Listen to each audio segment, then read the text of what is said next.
Assalamualaikum warahmatullahi wabarakatuh. Salam sejahtera bagi kita semuanya. Perkenalkan, saya Slamet Wijiono, dosen tetap pada Prodi S1 Manajemen Bisnis Syariah, Fakultas Ekonomi dan Bisnis Islam, Universitas Islam Jember, dengan kepakaran khusus bidang manajemen. Video ini merupakan bagian dari pernyataan diri dosen, unjuk kerja Tridharma Perguruan Tinggi, sertifikasi dosen tahun 2026. Khususnya bidang pengajaran. Pada semester sekarang ini saya mengampu 5 mata kuliah pada 6 kelas yang berbeda, diantaranya sebagai berikut.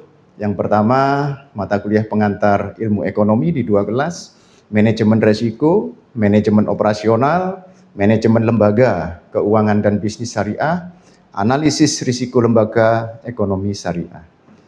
Video ini akan membahas mata kuliah yang saya ampu pada semester ini, yaitu manajemen resiko. Mata kuliah ini mempunyai bobot 3 SKS, dirancang agar mahasiswa mampu memahami, menjelaskan, dan memberikan analisis kritis tentang manajemen resiko dalam sebuah sistem akademik, serta aktivitas pergaulan dalam masyarakat dunia usaha atau dunia bisnis. Pada rencana pembelajaran semester mata kuliah manajemen resiko ini terdiri dari 4 capaian pembelajaran, diantaranya yang pertama adalah bertakwa kepada Tuhan Yang Maha Esa dan mampu menunjukkan sikap religius dalam kehidupan perseorangan, masyarakat, dan bangsa. Kemudian untuk yang kedua, mampu memahami dan memberikan analisa kritis terhadap manajemen resiko di dalam sebuah sistem akademik serta aktivitas pergaulan dalam masyarakat bisnis. Yang ketiga, mampu mengambil keputusan secara tepat dalam konteks penyelesaian masalah di bidang keahliannya berdasarkan hasil analisis informasi dan data terkait manajemen resiko. Kemudian capaian pembelajaran yang keempat adalah mampu menganalisis, memecahkan permasalahan, memahami, mendeskripsikan, dan memberikan analisa kritis dengan manajemen resiko dalam bisnis, mulai dari definisi, konsep, dan teori, serta berbagai faktor yang mempengaruhi perkembangan manajemen risiko secara umum. Sedangkan dari CPL yang berkesesuaian dengan CPMK-nya pada mata kuliah manajemen risiko, itu ada 2. Yang pertama, CPMK-nya adalah menganalisa kegiatan bisnis dan perspektif manajemen risiko yang sesuai dengan prinsip syariah. Kemudian yang kedua, mampu membuat analisis dan memecahkan permasalahan di dalam menerapkan manajemen risiko yang sesuai dengan prinsip syariah. Mata kuliah ini menggunakan pendekatan student-based learning sehingga mahasiswa diharapkan dapat memahami secara utuh. Mata kuliah ini terdiri dari 14 materi dalam 1 semester, serta UTS dilakukan setelah materi yang ke-7 dan ujian akhir semester dilakukan setelah materi yang ke-14.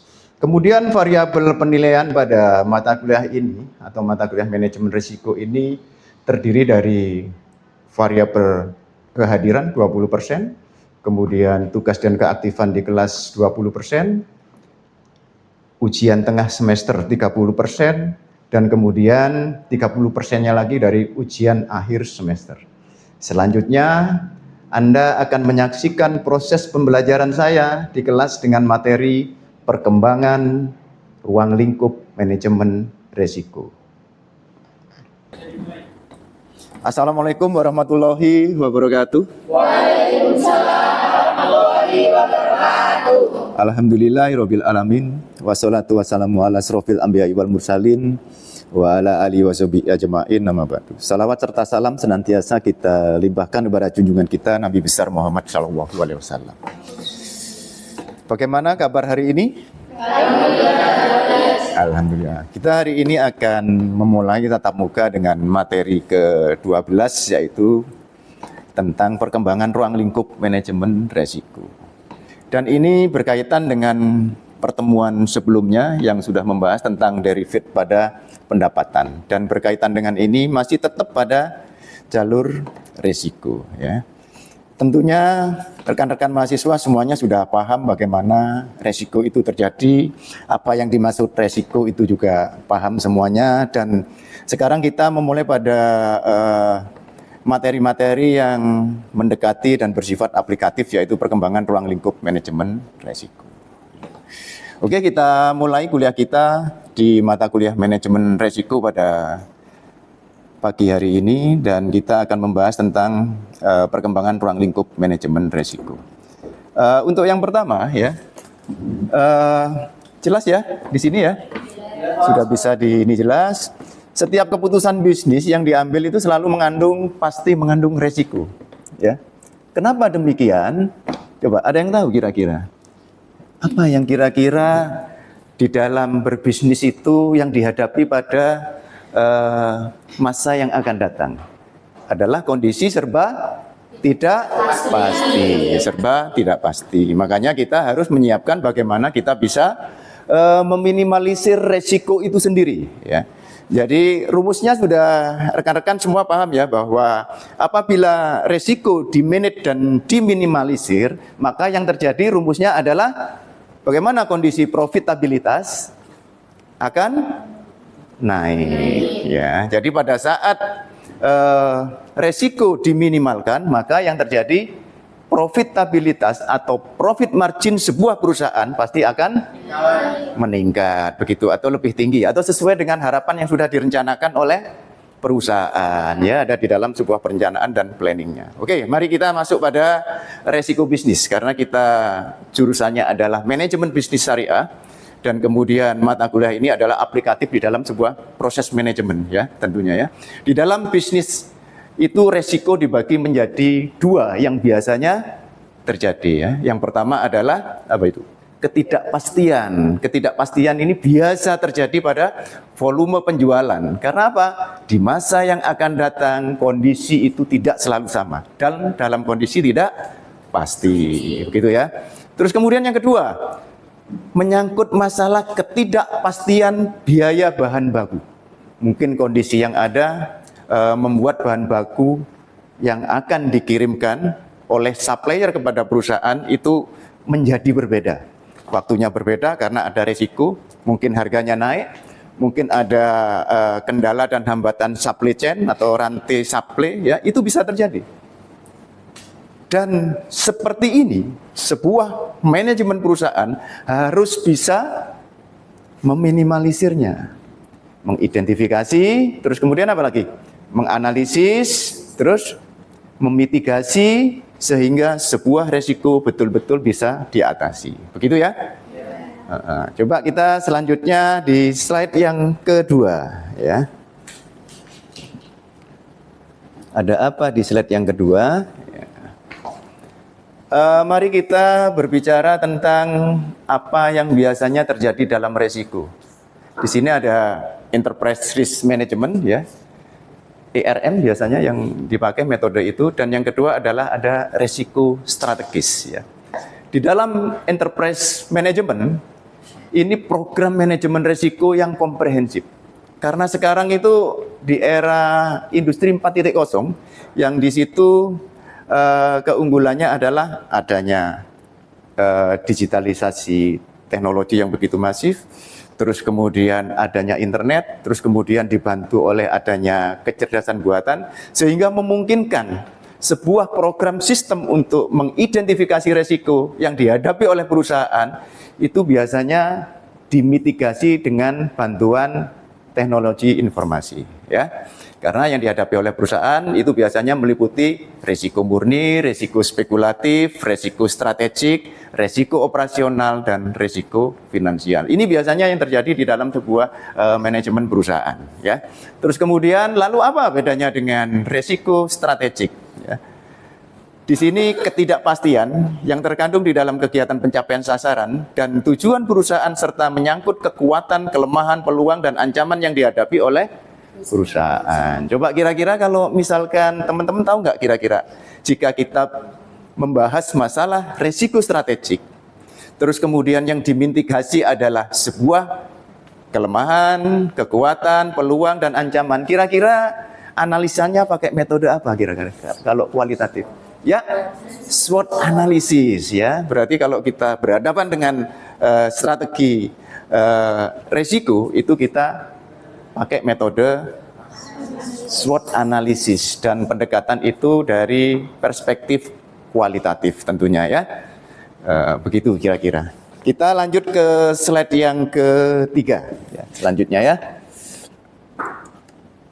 Ya, ini adalah resiko yang sering muncul. Ya, jadi ini sering muncul. Sebuah perusahaan kadangkala sangat terbebani dengan apa yang ada pada resiko operasional. Ya, jadi resiko ini timbul karena kegiatan perusahaan. Berarti ini apa? Internal manajemen. Ya. Resiko itu muncul di internal manajemen. Apabila itu terjadi, harus ada apa? Tindakan-tindakan yang cepat untuk mengatasinya. Karena resiko ini muncul dari lingkungan yang terdekat, begitu ya. Seperti apa? Kira-kira resiko produk, resiko pemasaran, ya, terus kegagalan pasokan energi, masalah program komputer yang diretas, ya. Ini aplikatif sekali dan ini sangat sesuai dengan zaman sekarang ya, era industri 4.0 itu apabila ada beberapa sistem teknologi informasi yang betul-betul terganggu di situ, maka kalau tidak cepat diatasi akan menimbulkan kefatalan yang luar biasa. Dan ini bisa mengganggu proses bagaimana manajemen berlangsung pada sebuah perusahaan ya, seperti itu ya. Misalkan kalau produk, apa kira-kira resiko yang muncul di dalam produk biasanya? Dalam proses produksi? Ya, ada yang masih ingat kira-kira untuk materi yang lalu? Adanya cacat produksi pada suatu produk yang diproduksi oleh sebuah perusahaan. Dan ini akan sangat mengganggu ya, karena berhubungan nantinya dengan customer kita. Pasti ada komplain ya, dan lain sebagainya. Terus kemudian beresiko juga dalam persaingan dengan kompetitor kita apabila di dalam produk-produk yang kita produksi itu mengalami sebuah cacat produksi ya. Kemudian resiko pemasaran ya. Ini sangat kompleks sekali karena pemasaran adalah jantungnya bagaimana sebuah perusahaan mendapatkan omset. Ini terkait dengan apa? Cash flow ya. Kalau kita ingat cash flow ada dua. Yang satu cash inflow, yang kedua cash outflow ya. Itu akan terganggu apabila risiko pemasaran terjadi. Makanya sebuah perusahaan dikatakan berhasil apabila dia bisa menangani pemasaran dengan baik dan dipastikan bahwa di dalam pemasaran itu sebuah risiko tidak terjadi. Karena apa? Mereka lagi berhadapan dengan tingkat persaingan pasar yang begitu sengit misalkan ya. Terus kemudian level di dalam pasar itu sendiri, apakah perusahaan kita itu ada di pemimpin pasar atau kita ada di level kedua, ketiga, ini akan memberikan impact yang sangat besar apabila risiko pemasaran itu terjadi. Makanya sebuah perusahaan dikatakan berhasil apabila dia bisa memuaskan pelanggan. Pelanggannya harus puas. Oleh karena itu, supaya tidak terjadi risiko di dalam pemasaran, maka yang terjadi kita harus melakukan riset pasar. Jadi kalau riset pasar kita lakukan, apa kira-kira yang menjadi objek kita? Yang diriset siapa?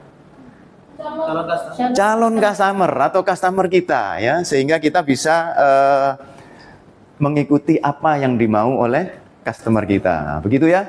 Terus selanjutnya mungkin kegagalan pasokan energi, misalkan seperti sekarang terjadi, misalkan perusahaannya ini produknya adalah tentang minyak atau BBM. Sekarang di Middle East ada permasalahan, ya, Selat Hormuz ditutup misalkan ya. Ini membuat satu pasokan energi akan terganggu. Sehingga kalau pasokan energi terganggu, yang muncul apa kira-kira resikonya? Harganya bagaimana?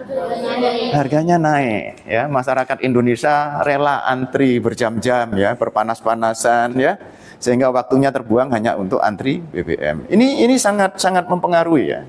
Kepuasan pelanggan juga akan terpengaruh oleh pasokan energi yang ada.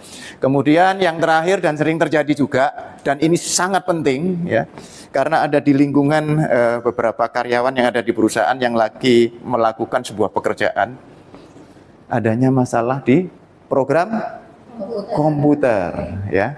Misalkan sistem kita ini lagi tidak baik ya, dengan adanya permasalahan kelistrikan yang ada di Indonesia, sehingga memungkinkan server kita bisa down ya. Kalau server kita down, maka yang terjadi akan mengganggu sebuah pekerjaan oleh karyawan ya. Begitu ya. Sekarang ini kan lagi rame-ramenya bahwa ada masalah yang kurang baik terhadap kelistrikan yang ada di Indonesia. Secara otomatis ini akan sangat mengganggu, ya, terutama untuk kota-kota. Yang di kota-kota itu biasanya kan perputaran ekonomi lebih cepat di situ, ya, perputaran uang lebih cepat di situ, banyak bisnis terjadi di situ. Jadi apabila terjadi gangguan yang terkait dengan masalah energi, kelistrikan, dan mengganggu program komputer kita sehingga servernya bisa down, itu sangat berbahaya, ya. Dan ada kemungkinan bahwa mungkin hacker bisa begitu leluasa masuk, ya, karena memang pada saat kondisi itu adalah kondisi yang terlemah, ya. Sedangkan sebuah perusahaan yang sudah mantap begitu, ya, secara manajemen itu biasanya menggunakan sistem komputer yang terintegrasi, ya. Begitu. Jadi itu akan sangat mengganggu sekali, ya. Dan resiko operasional ini yang biasanya terjadi dan mudah dimitigasi, dan mungkin ini beberapa tahun yang lalu sudah pernah dialami, sehingga perusahaan bisa mengambil data histori bagaimana dia di beberapa tahun, biasanya 5 tahun berjalan, ya, data histori itu diambil, itu sudah bisa teratasi dengan baik, karena ini yang sering muncul resiko ini. Tetapi di sini ada dan lain-lain itu biasanya resiko yang belum pernah muncul di masa yang akan datang, dan ini perusahaan harus sangat hati-hati, harus bisa adaptif, ya, begitu, ya, terhadap beberapa resiko yang belum pernah muncul, ya, seperti itu kira-kira, ya. Kalau di dalam sebuah manajemen terjadinya sebuah resiko itu begitu muncul setiap saat tanpa kita tahu indikasinya, ya. Dan ini sebuah manajemen yang bagus biasanya harus siap untuk menghadapi resiko itu, ya. Biasanya ada beberapa teknik untuk mengatasi hal tersebut. Misalkan dengan apa kira-kira? Kalau kita memprediksi resiko kita di masa yang akan datang, ada teknik yang namanya teknik peramalan. Tahu, ya? Apa teknik peramalan? Forecasting, ya, itu untuk memprediksi. Itu bisa dipakai, ya. Ada forecasting untuk memprediksi kira-kira di beberapa waktu ke depan apa yang akan muncul resiko itu, sehingga manajemen sudah siap bagaimana cara mengatasi, meskipun itu sifatnya baru, begitu, ya. Untuk slide yang kelima, sebelum kita masuk pada sesi tanya jawab dan feedback tentunya, ya, kita masuk ke slide yang kelima, ya. Selalu di dalam materi manajemen resiko dan manajemen yang lainnya, saya ngajar mata kuliah manajemen, baik itu manajemen operasional, ya, manajemen pemasaran syariah, terus kemudian manajemen resiko, apalagi kita selalu dihadapkan pada tool yang harus kita siapkan, ya, karena ini akan memberikan cara pandang seorang manajer, ya, bagaimana dia bisa mengatasi permasalahan dengan baik, begitu, ya. Mari kita ada 4 tool manajemen resiko di sini, ya, dan ini biasanya mungkin rekan-rekan mahasiswa sudah biasa mendengar ini, bahkan pernah melakukan ini atau presentasi, dipresentasikan oleh mahasiswa tentang beberapa pendekatan ini, ya. Yang pertama adalah sistem informasi manajemen resiko, ya. Biasanya ada mata kuliah sistem informasi manajemen, kan, ya, tetapi di sini lebih dispesifikkan kepada bagaimana menangani sebuah resiko, ya. Jadi ini biasanya database-nya adalah dari komputer, ya, menyimpan, menganalisis data, mengontrol, dan meramalkannya pakai forecasting itu tadi. Saya pikir untuk sistem informasi manajemen, terutama tentang resiko, itu kita sudah familiar banget kira-kira, ya, karena di beberapa manajemen untuk program studi manajemen bisnis syariah sudah terbiasa dengan ini, ya. Oke, kemudian ada analisis VAR. Masih teringat beberapa waktu yang lalu di beberapa pertemuan tentang analisis VAR atau value at risk, ya. Ini adalah yang sering digunakan di dalam menangani sebuah manajemen, itu adalah VAR atau analisis VAR, value at risk, yaitu kerugian terburuk yang mungkin bisa terjadi dalam jangka waktu tertentu di bawah kondisi pasar yang reguler pada level confident tertentu. Kenapa dikatakan reguler di sana? Karena memang hal ini sering digunakan, ya, seperti itu, ya. Terus yang lainnya ada peta resiko, bagaimana kita memetakan resiko, terus kemudian intranet, website, dan manajemen resiko. Saya pikir sudah jelas semuanya dan itu bersifat umum, ya. Oke, kita memasuki pada sesi tanya jawab. Silakan, ada yang bertanya kira-kira dari sini? Ya. Oh ya, silakan. Nahdlatul Ulum, silakan pertanyaannya. Dan yang lainnya siapkan ya pertanyaannya ya. Ya. Oke. Silakan. Terima kasih Bapak. Di sini saya ingin memahami bagaimana manajemen resiko itu beradaptasi dengan tantangan baru di era industri 4.0. Misalnya terkait keamanan data, integritas teknologi, dan ketergantungan pada sistem otomatis. Terima kasih. Ya, oke, bagus pertanyaannya ya. Jadi ini pertanyaan yang kekinian. Jadi sesuai dengan kondisi yang ada, bahwa kita sekarang ada pada era industri 4.0. 4.0 itu apa kira-kira yang menjadi karakter khusus di situ? Ada AI ya, ada AI ya. Kalau sebelum-sebelumnya mungkin ada internet ya, begitu ya. Terus digitalisasi teknologi ya. Tapi kalau 4.0 yang menjadi ciri khusus adalah adanya AI. Lalu bagaimana tantangan sebuah perusahaan mengatasi resiko di mana ada zaman yang namanya teknologi informasi yang begitu masif dengan AI? Kira-kira menjadi mudahkah? Kira-kira menyulitkan atau bagaimana? Jadi dengan adanya teknologi informasi, adaptasi sebuah perusahaan di dalam menyelesaikan sebuah resiko itu akan lebih mudah. Karena apa? Resiko bisa ditangani dengan sistem yang dibuat dengan berbasis teknologi informasi, ya. Jadi berbasis website misalkan ya. Terus kemudian tool yang dibuat sedemikian rupa dengan basis teknologi informasi itu akan lebih memudahkan user atau karyawan di dalam sebuah perusahaan itu menangani resiko. Begitu ya kira-kira ya. Jadi mungkin itu akan bisa di-list tuh.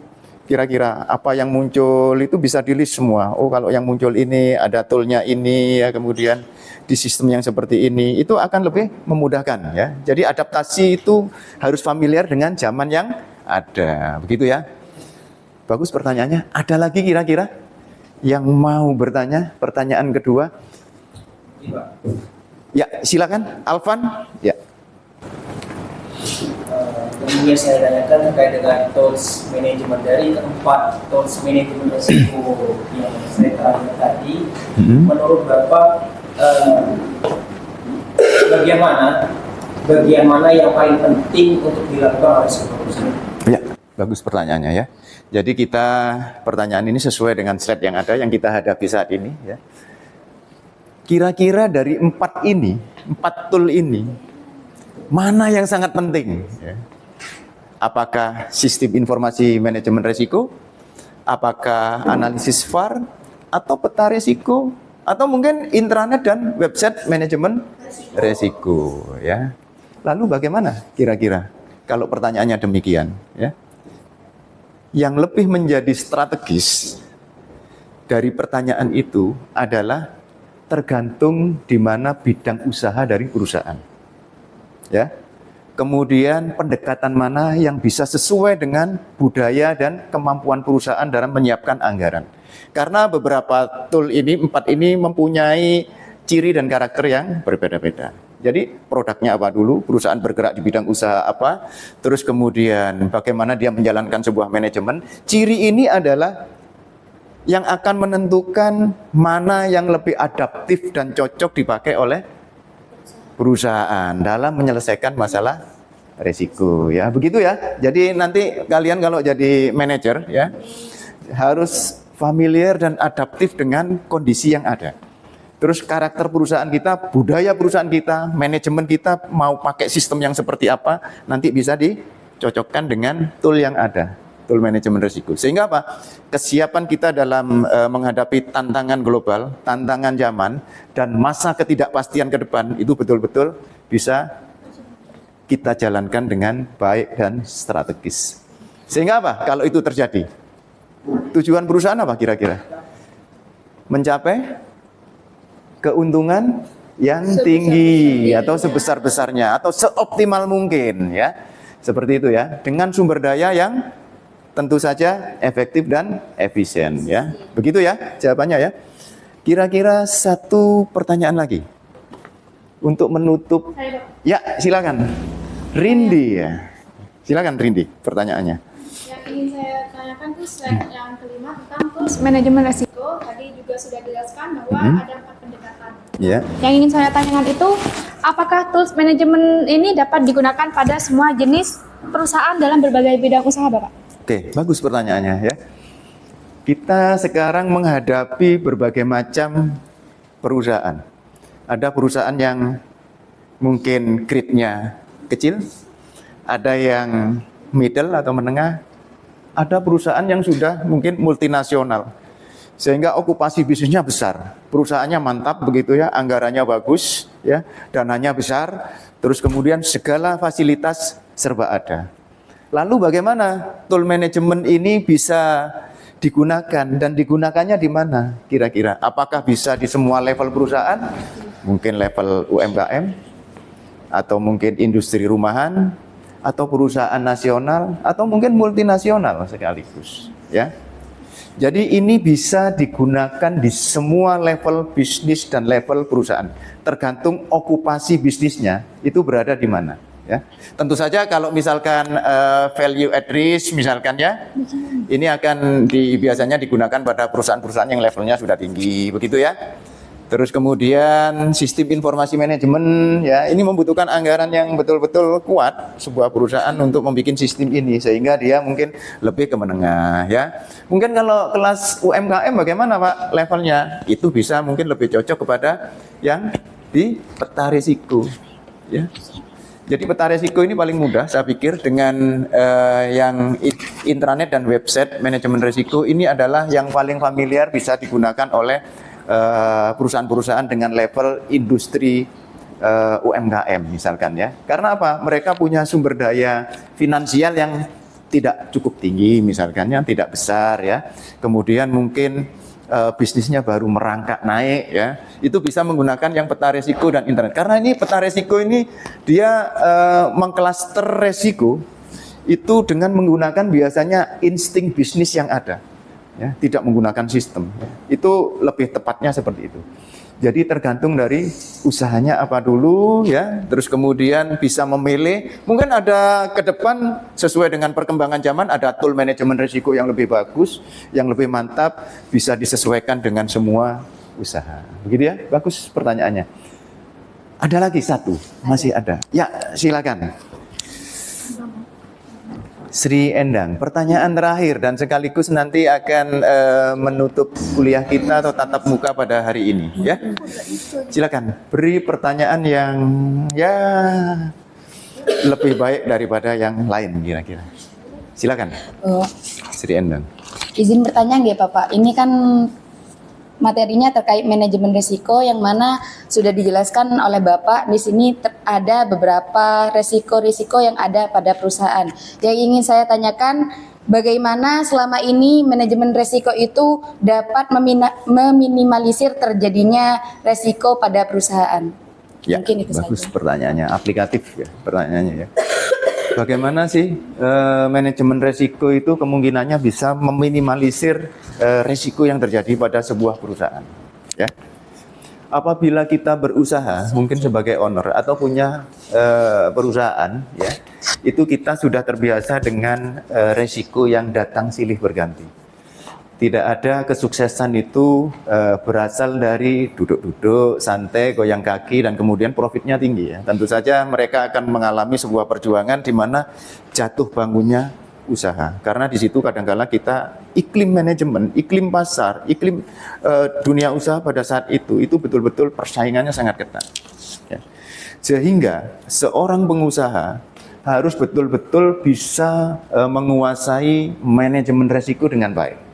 Ya, punya pengetahuan tentang manajemen resiko. Dan bila seseorang insting sudah terasa mempunyai manajemen resiko yang baik, meskipun sifatnya spekulatif, ya, itu akan sangat berguna bagaimana dia bisa menangani resiko yang akan datang. Ya, coba kita lihat itu beberapa pengusaha-pengusaha top yang ada di Indonesia, misalkan ya, atau mungkin pengusaha top yang ada di dunia. Mungkin kalau di Indonesia kira-kira siapa ya pengusaha yang top dan berasal dari bawah kira-kira? Siapa kira-kira? Sudah mengenal Bob Sadino? Belum. Ya. Terus anak singkong yang Ya. punya Transmart, ya. Ya. Itu adalah orang-orang yang secara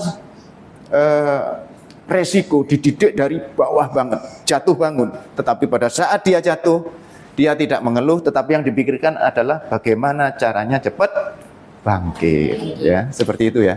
Bagaimana caranya bangkit? Ya, tergantung kita bagaimana bisa menangani sebuah resiko tentunya sebagai seorang pengusaha, ya. Mungkin itu kita sudah cukup waktu kita dan selesailah kelas kita pada hari ini dan alhamdulillah kita bisa menjelaskan dengan baik. Terus kemudian pemahaman dari mahasiswa dengan 4 pertanyaan tadi saya pikir sudah bagus dan kita tutup kuliah kita pada hari ini sampai ketemu di tatap muka berikutnya ya. Jadi tatap muka ke-13. Billahi taufik wal hidayah. Wassalamualaikum warahmatullahi wabarakatuh. Waalaikumsalam warahmatullahi wabarakatuh.